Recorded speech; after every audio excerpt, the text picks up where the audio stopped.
ఏపీలో ప్రజలు అధికార మార్పును కోరుకుంటున్నారని శ్రీ సత్యసాయి జిల్లా మడకశిర టీడీపీ అసెంబ్లీ అభ్యర్థి డాక్టర్ సునీల్ కుమార్ అన్నారు.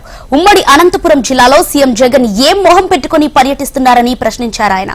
ఉమ్మడి అనంతపురం జిల్లాలో ప్రజలను ఓట్లు అడిగితే నైతిక హక్కు ముఖ్యమంత్రి జగన్ కోల్పోయారని, జిల్లాలో తీవ్రమైన కరువు పరిస్థితులు తాండవిస్తున్నాయని, ప్రజలు ఆదుకోవటం ప్రభుత్వం విఫలమైందని విమర్శించారు. 5 సంవత్సరాల్లో 7 సార్లు విద్యుత్ ఛార్జీలు పెంచి ప్రజలు నడ్డి విరిచారని ఆరోపించారు.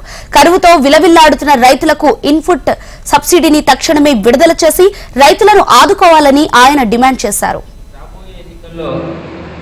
తెలుగుదేశం పార్టీ, జనసేన, బీజేపీ కూటమి విజయం సాధించి అధికారంలోకి రాబోతోంది.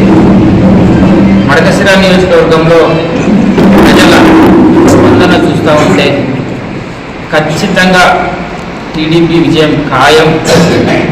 ప్రజలు వ్యవస్థల్లో మార్పును కోరుకుంటా ఉన్నారు. అదేవిధంగా ప్రభుత్వానికి సంబంధించినటువంటి విధానాల్లో మార్పును కోరుకుంటా ఉన్నారు. జగన్మోహన్ రెడ్డి అధికారంలోకి వచ్చిన తర్వాత రాష్ట్రం దివాళా తీసింది.